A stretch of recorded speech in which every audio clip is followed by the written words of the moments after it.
What's up, Backlog Gamers, and welcome to the channel. My name's Ted, and today I'll be going over some of my thoughts and opinions on the latest game I crossed off my list, Chorus. So for those of you who don't know, Chorus is a game that originally launched in December of 2021, and it's a space combat game. It's been a while since I played a game like this, but I used to enjoy these sorts of games a lot. Back in the day, I used to play a lot of Star Wars Rogue Squadron, Defender, and later on I played the game Warhawk. But since then, I really haven't been playing any games of this type. Now, jumping into Chorus, I didn't really have very many expectations for it. I hadn't looked into the reviews all that much, and I didn't really know what to expect of it outside of a space combat shooter. But what I took away from it was a pretty good experience with a few mixed opinions here and there on the overall design and pacing of the game.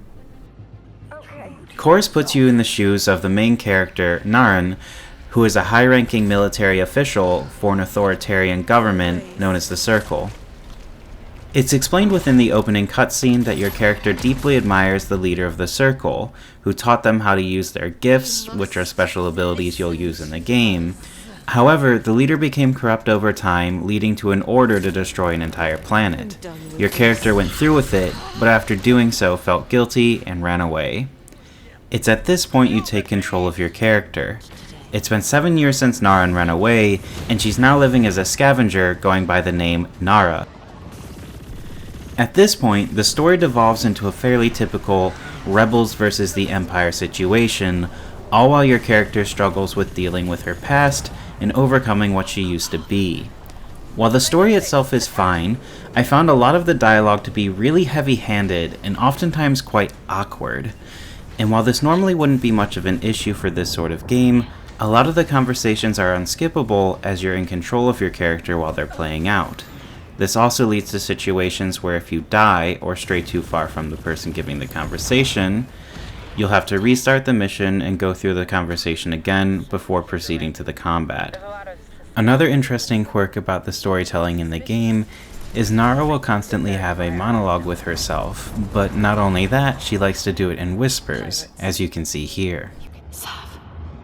He thinks his secrets are protection.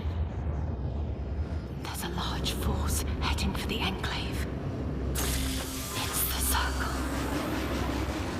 They don't stand a chance. Without me, Nara. their energies echo fear, agony, despair. Probably shouldn't trust them, but it may still be worth it. But while I might not have enjoyed the way the game did its storytelling, the combat that preceded it was very well handled. And for me, this is where the game really shines. In the beginning of the game, you're given access to a basic ship with only one weapon to fight with. However, as you progress, you unlock new weapons and abilities you can use. You end up getting 3 basic weapons in the form of a machine gun for general damage, a laser to pierce through a shield, and missiles to fight against armored ships. As for the abilities, these allow you to more effectively fight or maneuver during combat. This leads to a pretty satisfying level of progression throughout the game. While you're given your 3 main weapons earlier on, your abilities are unlocked as you go through the story. Additionally, it's at these points in the game where you are often introduced to new enemy types that require you to use your new powers to take care of them effectively.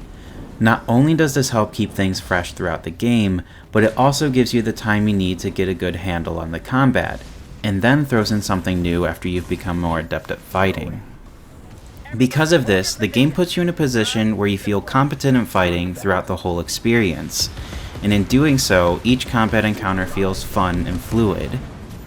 The only issue I really have with the overall pacing is how the missions are structured. So, unlike a lot of other games in this genre, Chorus takes a more open world sort of approach. You're given a few zones to go through, and in these zones you fly around from mission to mission. And while I could see some people really enjoying this style of play, for me it was kind of frustrating. I really just wanted to get into the missions so I could enjoy the combat, but instead I found myself spending a lot of time flying in between the missions. And while this allowed you to pick up some side quests along the way, overall I felt the structure could have been better if they simply gave you a mission select screen. That said, this will vary from person to person, and it was nice to simply have the ability to explore the spaces given to you. As for the graphical presentation of this game, I feel the developers did a great job designing the environments. Each zone had its own unique feel to it, and I think they did a good job creating a variety there.